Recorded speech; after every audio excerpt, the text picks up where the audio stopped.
চলতি বছরের এসএসসি ও সমমান পরীক্ষার ফল প্রকাশ হয়েছে আজ রোববার। এ পরীক্ষায় সারা দেশে শতভাগ পাশ করা শিক্ষা প্রতিষ্ঠানের সংখ্যা ২,৯৬৮টি। তবে অন্তত ৫১টি শিক্ষা প্রতিষ্ঠান রয়েছে যেখানে কোনো শিক্ষার্থী এবার পাশ করেনি। বিস্তারিত জানাচ্ছেন সহকর্মী সাইমন প্রভা।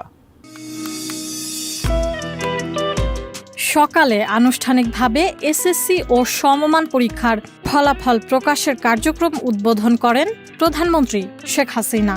গণভবনে প্রধানমন্ত্রীর হাতে ২০২৪ সালের এসএসসির ফলাফলের সারসংক্ষেপ ও পরিসংখ্যান তুলে দেন ১১টি শিক্ষা বোর্ডের চেয়ারম্যানরা। এবার ছাত্রদের পাশের হার ৮১.৫৭%, ছাত্রীদের পাশের হার ৮৪.৪৭%। ৯টি সাধারণ শিক্ষা বোর্ডের পাশের হার ৮৩.৭৭%। চলতি বছরের মাধ্যমিক স্কুল সার্টিফিকেট, এইচএসসি ও সমমান পরীক্ষায় সারা দেশে শতভাগ পাশ করা শিক্ষা প্রতিষ্ঠানের সংখ্যা ২,৯৬৮টি। ৫১টি শিক্ষা প্রতিষ্ঠানের কোনো শিক্ষার্থী এবার পাশ করেনি। ১২ মে সচিবালয়ে শিক্ষা মন্ত্রণালয়ের সভাকক্ষে শিক্ষামন্ত্রী ব্যারিস্টার মহিবুল হাসান চৌধুরী নফেল এ তথ্য জানান। তিনি বলেন, এবার পরীক্ষায় অংশ নেওয়া মোট শিক্ষা প্রতিষ্ঠানের সংখ্যা ২৯,৮৬১টি। গতবার ২০২৩ সালে পাশের হার ছিল ৮০.৩৯%। গতবারের তুলনায় এবার পাশের হার বেড়েছে ২.৬৫%।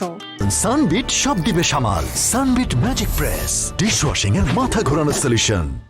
প্রাপ্ত ফলাফল অনুযায়ী ঢাকা বোর্ডের পাশের হার ৮৩.৯২%, বরিশালে ৮৯.১৩%, চট্টগ্রামে ৮২.৮০%, কুমিল্লায় ৭৯.২৩%, দিনাজপুরে ৮৮.৪০%, রাজশাহীতে ৮৯.২৬%, সিলেটে ৭৩.০৪%, ময়মনসিংহ ৮৪.৯৭% আর যশোরে সর্বোচ্চ ৯২.৩২%।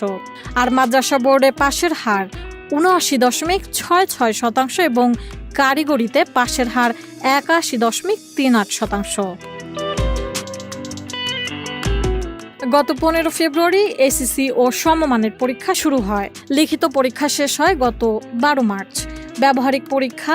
ব্যবহারিক পরীক্ষা ১৩ থেকে ২০ মার্চের মধ্যে অনুষ্ঠিত হয়। এবার মোট ১১টি শিক্ষা বোর্ডের অধীনে ২০,২৪,১৯২ জন পরীক্ষার্থী এসএসসি ও সমমানের পরীক্ষায় অংশ নিয়েছেন। এর মধ্যে ৯টি সাধারণ শিক্ষা বোর্ডের অধীনে পরীক্ষার্থী ছিলেন ১৬,০৬,৮৭৯ জন। মাদ্রাসা শিক্ষা বোর্ডের অধীনে দাখিল পরীক্ষা দিয়েছেন মোট ২,৪২,৩১৪ জন। কারিগরি শিক্ষা বোর্ডের অধীনে এসএসসি ভোকেশনাল ও দাখিল পরীক্ষায় অংশ নেন ১,২৬,৩৭৩ জন। সাইমন প্রভা, এটিএন নিউজ।